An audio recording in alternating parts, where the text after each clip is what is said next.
Civilization carries a curse. The impulse to expand societies into empires. Humans have no monopoly on conquest. Long before man learned to conquer, social insects, ants, bees, termites, hornets, all were building empires with the tools of attack, enslavement, and oppression. We claim dominion over the earth, but our exploits pale beside those of the warrior legions at our feet. Earth's original empire still reigns. The empire of the insects.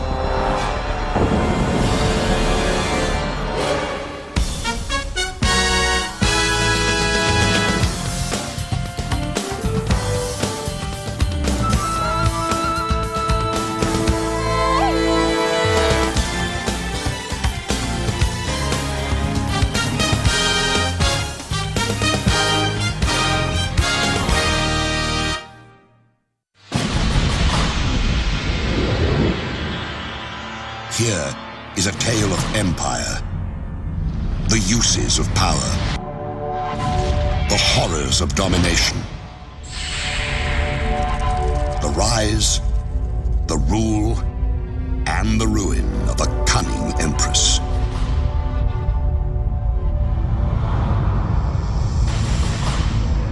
In her service, enormous armies march to war and plunder, waging merciless campaigns of conquest.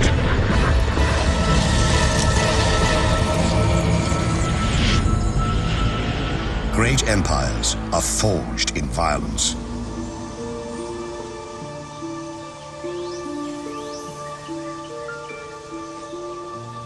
In the South African bush, lesser domains live in terror. The termites, microtermes, are good neighbors. Hard workers, the termites inhabit fallen branches they carve into galleries made with soil and saliva. They use the same material to build safe passages between logs.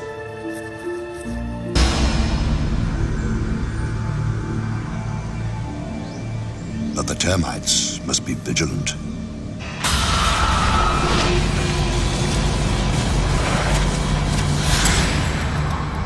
They live in the realm of Megaponera, the Matabele ant. These powerful predators are twice the termite size. With the colony's hunger driving her, a Matabele scout searches for a target.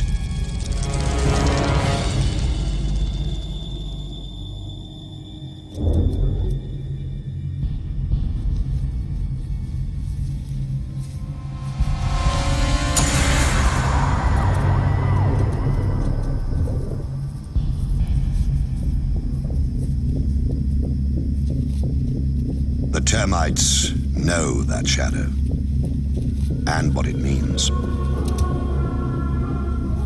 War is coming.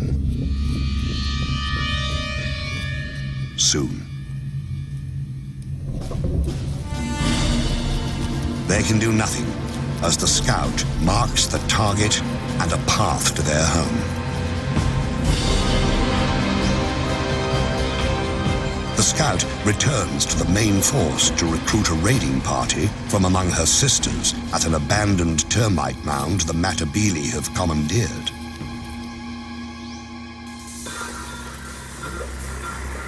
With a jolt of pheromones, the chemical message travels among the warriors. It's a perfect time to attack, early in the day, before the heat rises.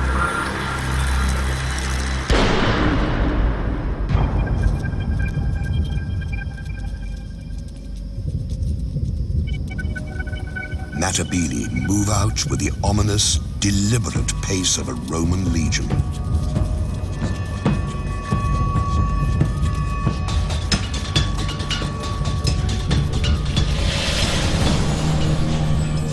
Like legionaries, the ants wear armor.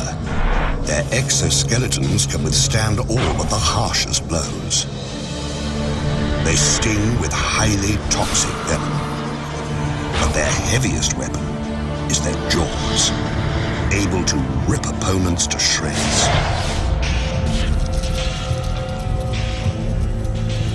A raiding force can consist of 600 ants.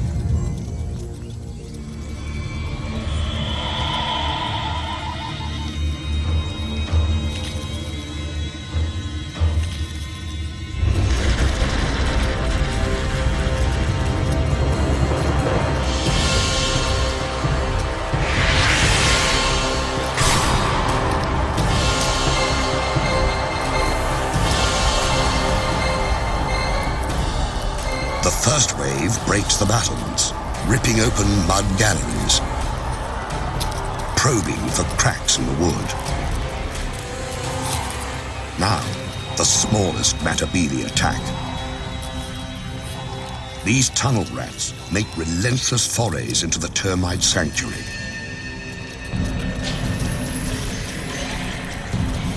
Heavier troops, some more than 2.5 centimeters long, line up for the grisly harvest.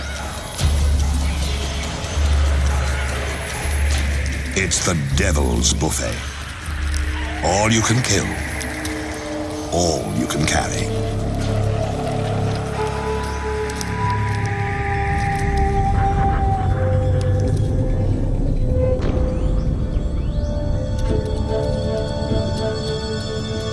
One raid might claim 4,000 victims.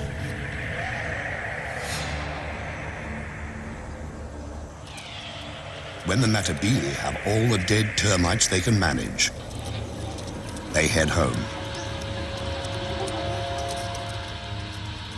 In a single day, a Matabele colony might send out 3 or 4 such forces.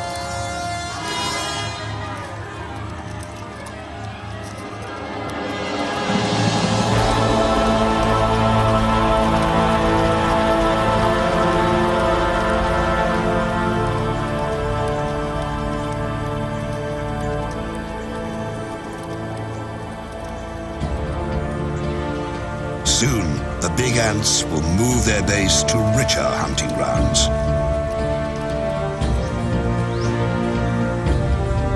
But today, their young will feast like kings, fattened on the spoils of war.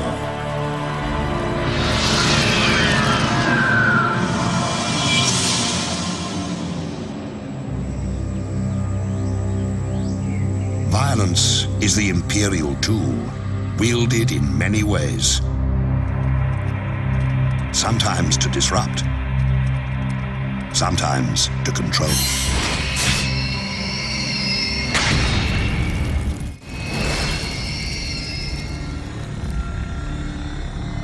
A queen can seize power with the victory of each individual soldier, or by overwhelming force. Some empires grow so large, they send everything fleeing before them.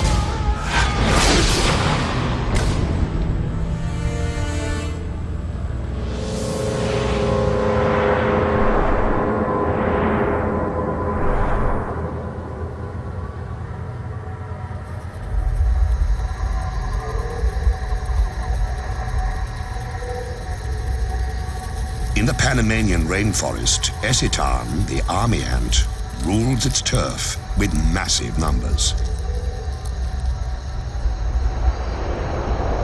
Army ants travel in deadly columns, a lethal force ever on the move. But this is not an attack. These ants, 500,000 to 700,000 of them, have been marching all night, their young in tow. Theirs is a nomadic existence, embodied in their bivouac. Army ants are their own fortress. A living, breathing domain that travels on countless legs. And those legs are strong. One eciton hanging by its claws can support another 100 ants. For a man to match that feat, he'd have to hold up 3 armored vehicles.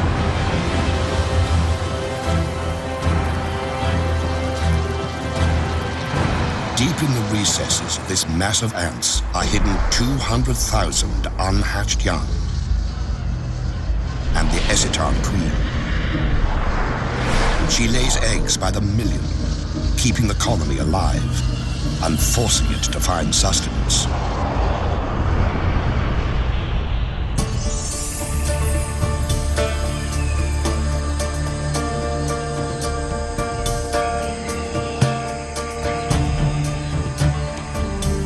Dawn, and the bivouac stirs.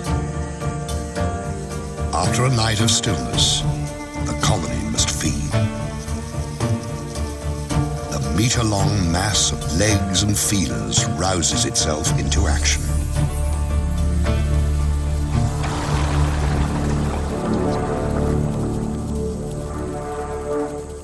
The ants begin columns that branch apart and widen, becoming an invincible tide that can travel 300 meters a day. It's called a swarm raid, and it consists of several 100,000 ants.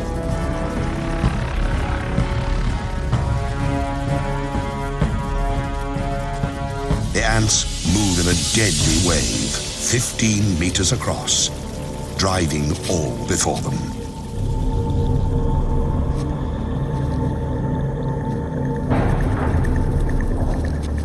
Those who fail to flee are doomed.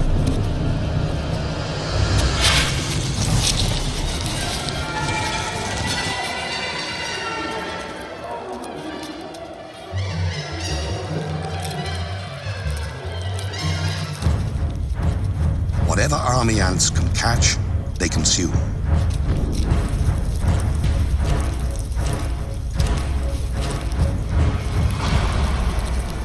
The attackers shred their prey so they can carry it back to feed the young.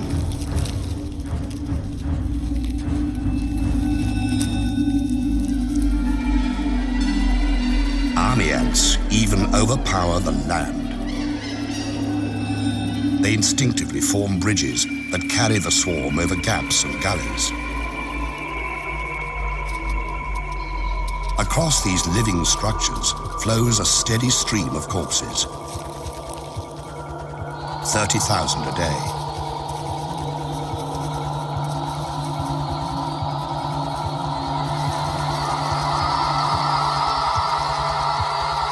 But army ants have enemies.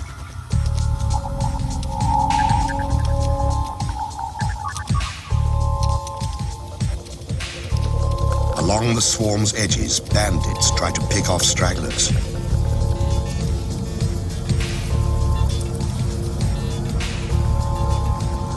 Paratrachina, or crazy ants, are the anarchists of the forest.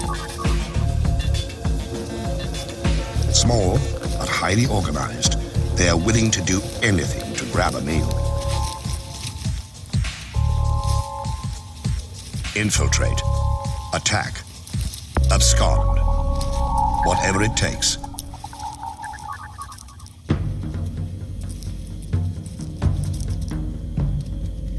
Instead of stingers, the crazy ant has spray jets that spew paralyzing venom.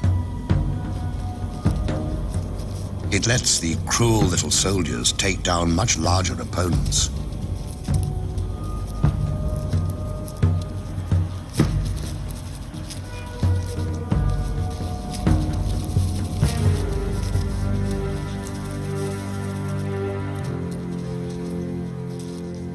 Army ants fear their crazy cousins for the chaos they unleash. The bigger insects have to fight for their lives against the anarchist throngs. At first, the crazy ant's venom stuns the army ants. Then the effects wear off, and the army ants regain their strength. They handily escape the tiny pirates and return to the business of the raid.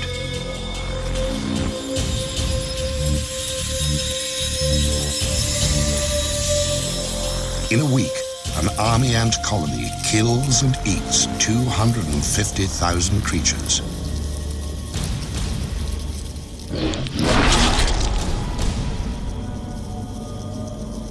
Ravaging the landscape, army ants shred its sense of order. In another kingdom, the ruler maintains control by any means necessary, even torture.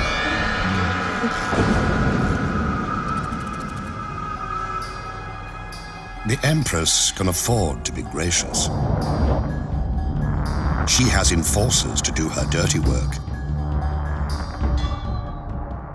Relentless surveillance and oppression of any who deviate from the rules. In the kingdom of Mellifera, order is the order of the day.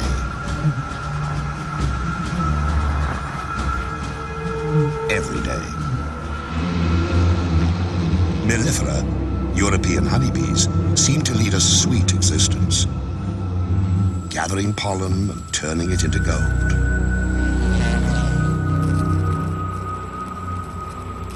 But beneath this bright image lies a dark reality. The colony exists to serve the queen, who lays the eggs that become the workers, who maintain the hive, and the warriors who defend it. Below the queen ranks the colony's young, its future. She who must be served and those who must survive dominate the hive's existence. But if something didn't keep the hive's inhabitants in line, bee society would fall apart. Every female has it in her to lay eggs, to be a queen. But the colony can have only one ruler. So, it has a police force to ensure that fact. Enforcer bees patrol constantly, checking the cells, tracing the lineage of suspect eggs, making sure the guard bees stay on their fuzzy toes.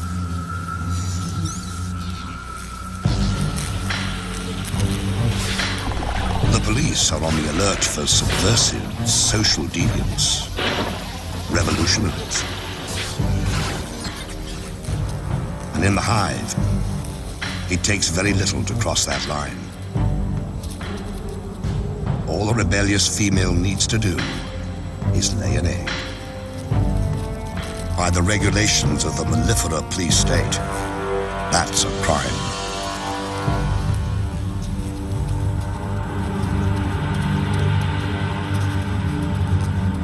One bee is breaking the law.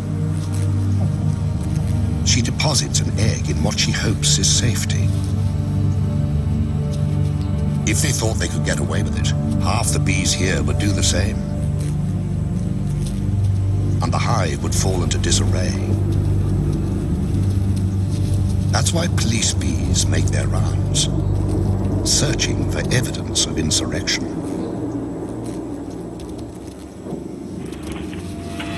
And they find it.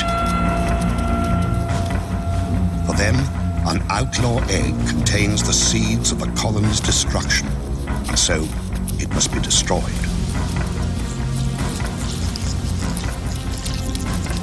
And to drive the lesson home, they brutalize the offender, keeping the hive safe and the queen's position secure.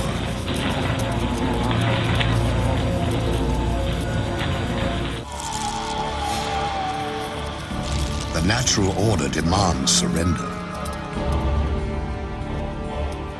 But But in other realms, something far worse awaits.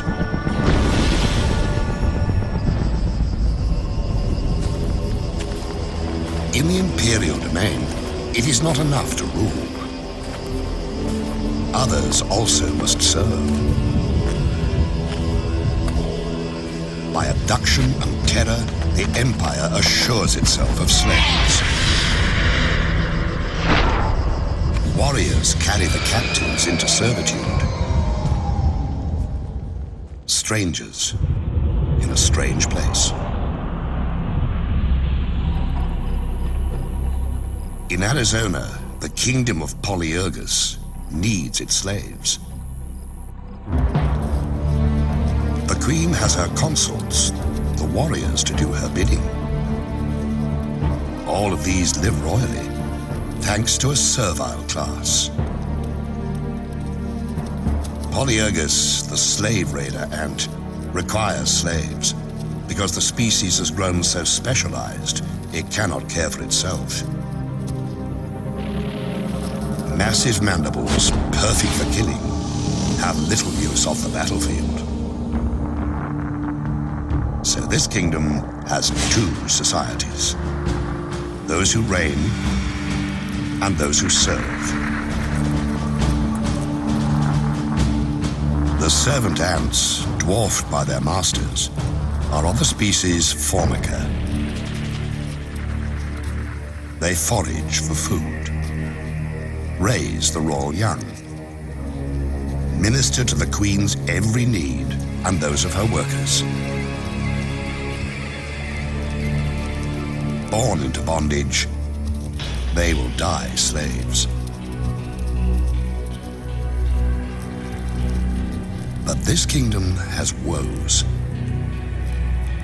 Its Formica slaves are dying of old age.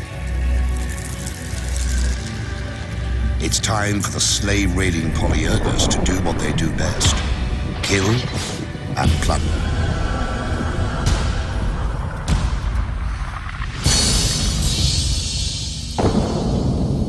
A scout has found a Formica nest. She enlists a gang of raiders. A roiling mass of red aggression, spoiling for battle. In an instant, they're off. 1,500 to 2,000 ants flowing across the terrain with a single purpose: seize slaves.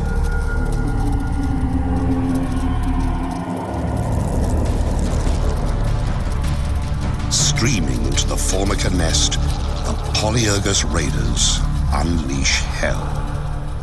They kill, but only when need be. They've really come to steal the unhatched Formica young.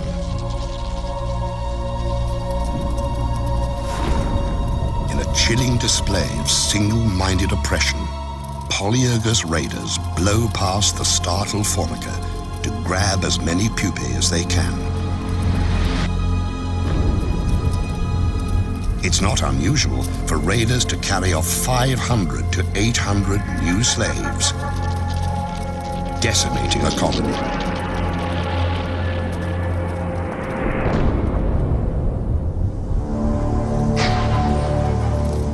The raiders transport the kidnapped Formica brood back to their kingdom. When the stolen Formica hatch, they will believe the Polyergus nest is where they belong. Another generation of Formica will become slaves.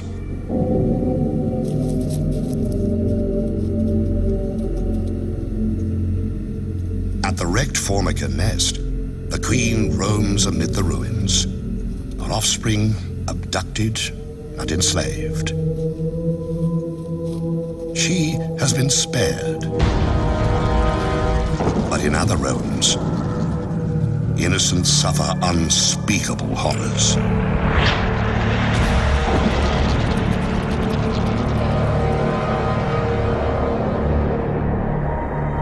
Some kingdoms steal youngsters to enslave them.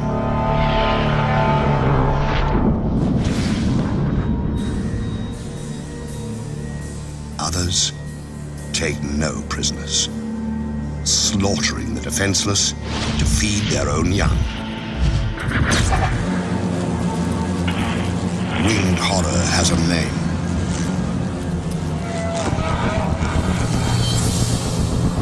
Mandarinia, the giant hornet.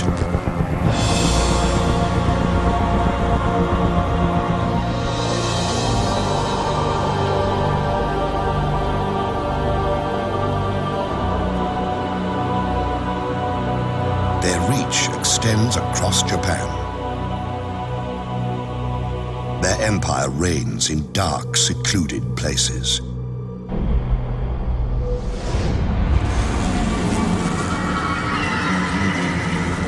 These hornets are at the peak of their powers. Their queen is vigorous. Her workers are strong. Her fighters are many. Her brood chambers are full to bursting. Everywhere, mouths to feed.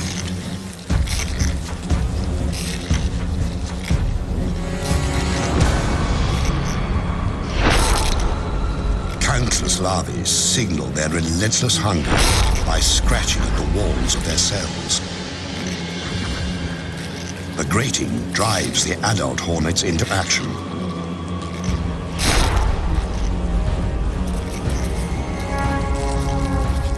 They have to feed the babies. And hornet babies live on flesh, ground into meatballs, and delivered by their caregivers. The larvae must feed constantly. So a single scout takes wing, ranging far afield to find fresh meat. At nearly 8 centimeters long, giant hornets are superb killers. Sharp talons seize prey. Powerful jaws sever limbs and decapitate victims. Compound eyes detect the slightest movement. And this scout has found a fat, defenseless target. A hive full of mellifera, European honeybees. The scout marks it with pheromones.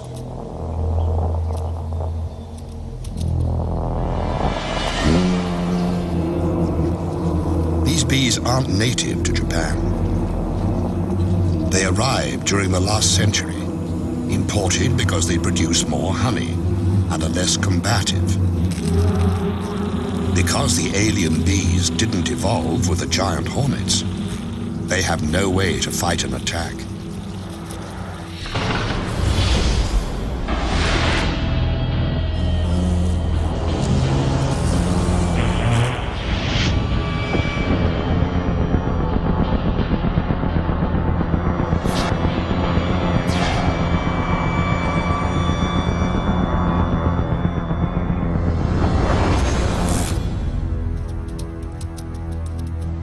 All the bees know to do is mass at the hive entrance. There, they prepare to fight to the death.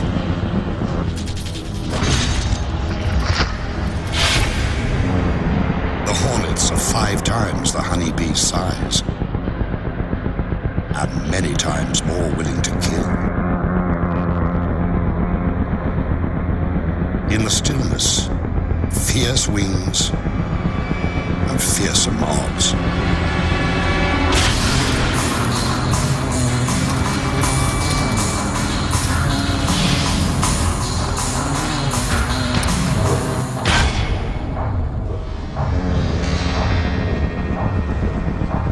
Valor has no place here, and yet the brave bees will not surrender or flee.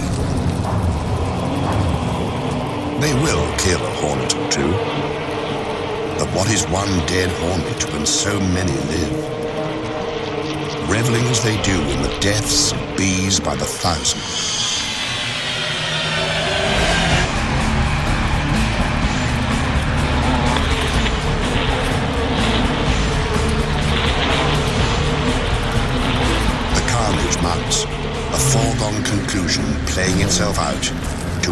horrifying end.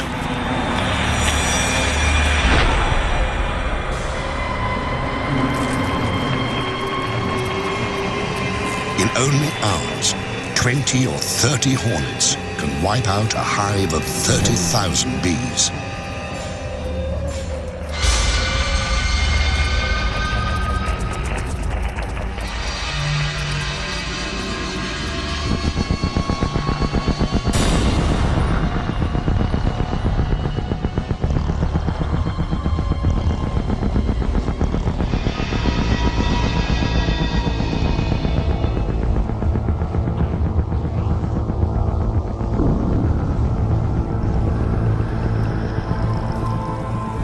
Killer hornets have reduced the defenders to a carpet of the dying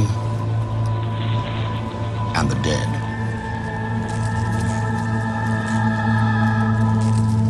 Now, they can rob at their leisure, sometimes for days.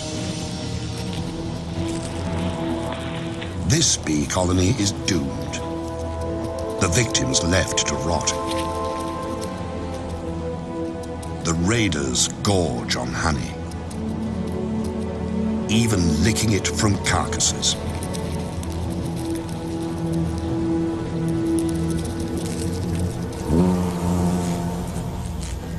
The unborn bees will be chewed into protein paste and fed to the hornet young.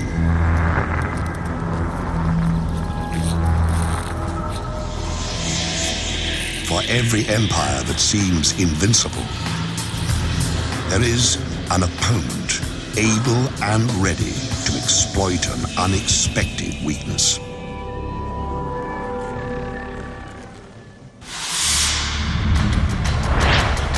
Empires attack, but they also must defend themselves.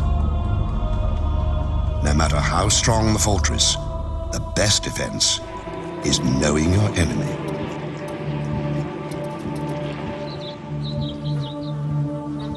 These bees have learned that lesson. For eons, they have thrived in the giant hornet's deadly shadow. The bees of Sarana know the giant hornets send scouts to find their hives. To survive, these Japanese honeybees must capture and kill the hornet scout.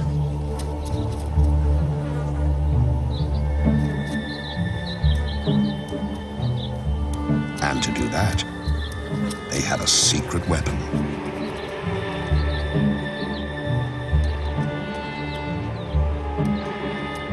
When they spy their enemy at the gate, the soldier bees pull back slightly.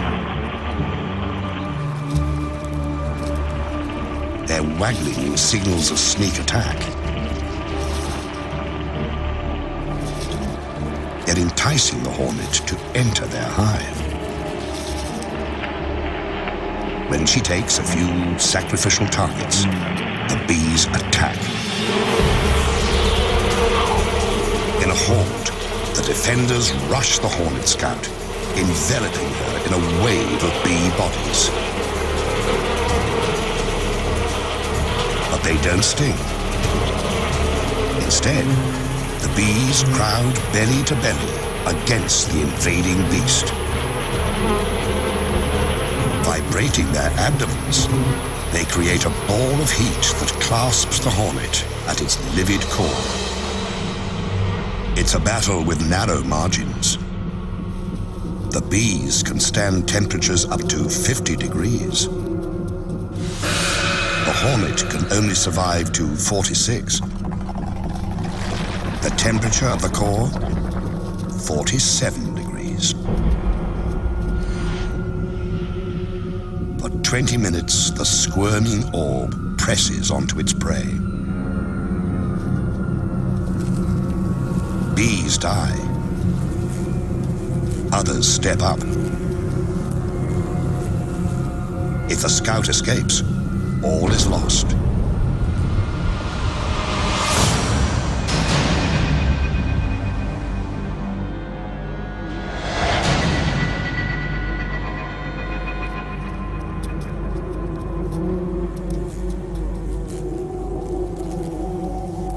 finally the flailing and gnashing cease. This hornet won't reveal the secret of their hive's location. The bees have paid a price, but they've saved their home. Another kingdom fends off invaders with strong walls and a martyr's devotion.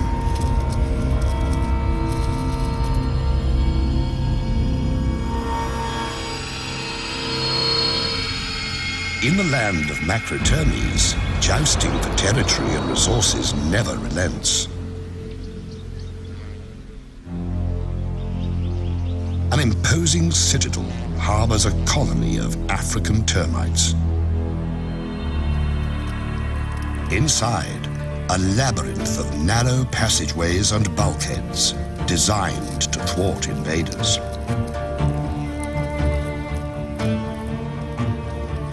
The termites are watchful, lest their citadel fall.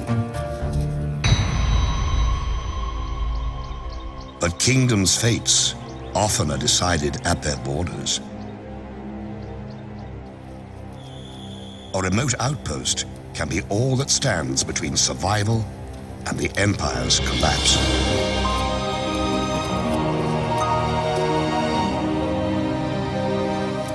Outside the protective walls, foragers collect and transfer food back to the queen and her charges. They also watch for invaders. A Matabele scout appears. With their heads, termites send a subterranean alarm that ripples through the outpost.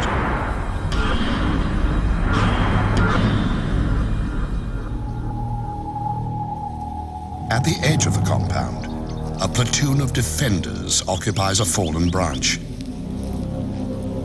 These soldier termites are strong and agile, prepared to give the last full measure.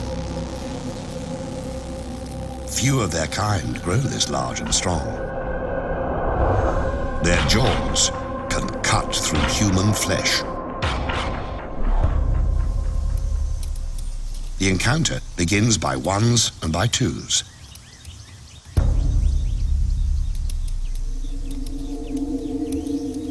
A raider infiltrates. A sentry patrols.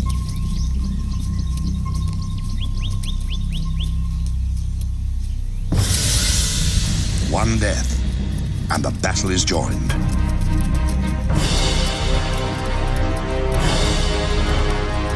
The ants stream forward, attacking with no mercy.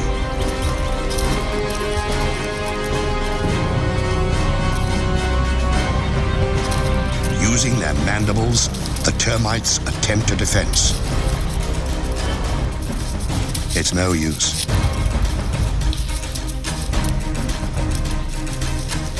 Some seek shelter, but there's nowhere to hide. Even the formidable termite guards are no match for the raiders' venomous stings, which destroy the termites' nervous system.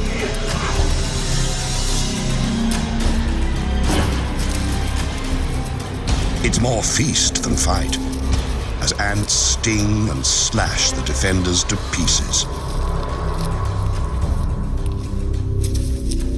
But the warriors who fall here do not die in vain.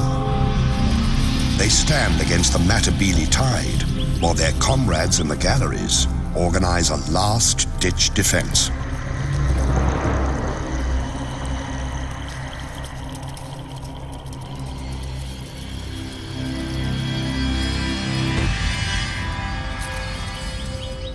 At the gates, the fighting intensifies. It's a classic tactic.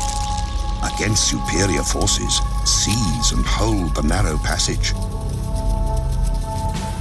Stand your ground. Come home with your shield, or on it.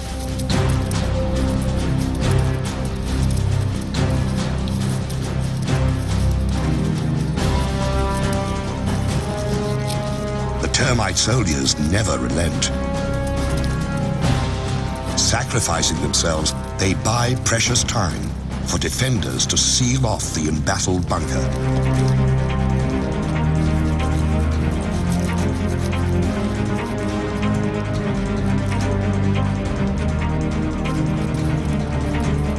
Denied entry, the Matabele withdraw to attack another day. The termite colony is safe, but at a terrible cost.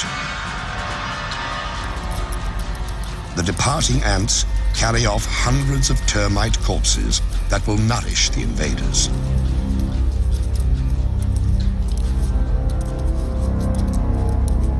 Clever strategies can prevail. So can impenetrable defenses. But there's no way to prevent an attack from within. A kingdom's fate can turn in the blink of a treacherous eye.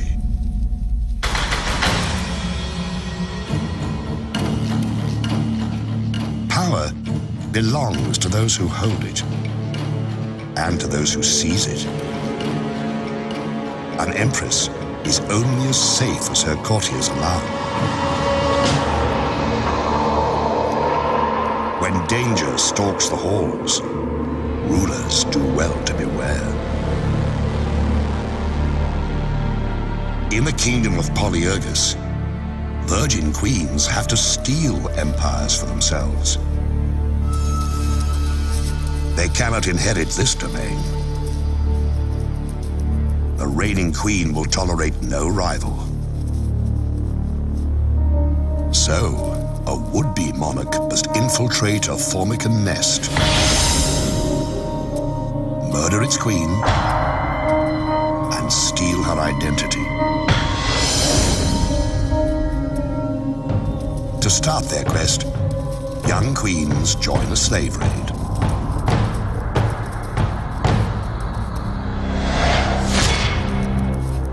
En route, they mate and shed their wings, a sign that they now bear the seeds of empire.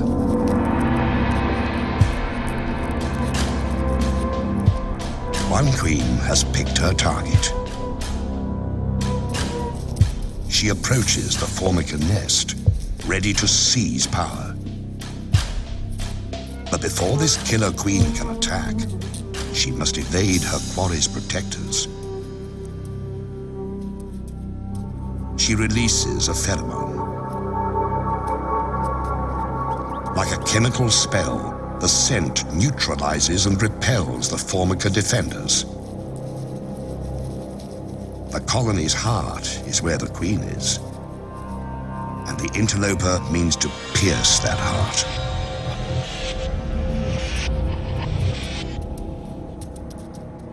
She's fixed on her mission: assassinate the queen and take her place.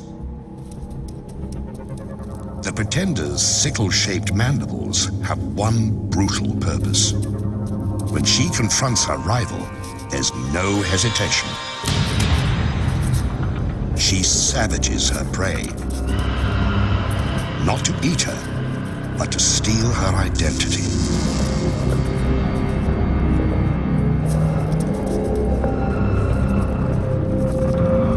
Attendants try to pull the wounded queen to safety, but the murderess will not allow it.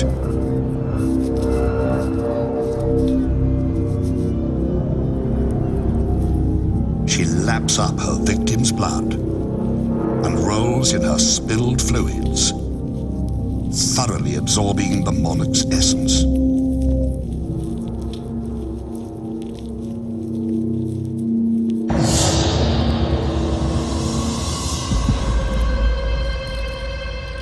After 20 violent minutes, the Formican queen is left to die.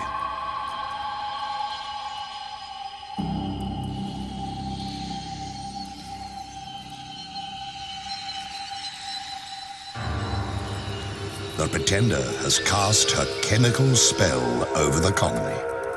Now convinced she is, and always has been, their queen. She has seized and secured her domain, and with it, legions of devoted subjects to nurture the seeds of empire growing within her.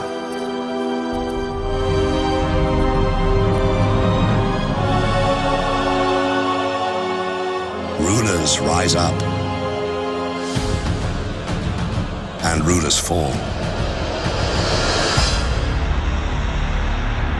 A reign that seems eternal is but a flicker across the empire's vast canvas. One moment, the mistress of all she surveys. The next, a corpse, unlamented, soon shriveled and lost in the dustbin of history.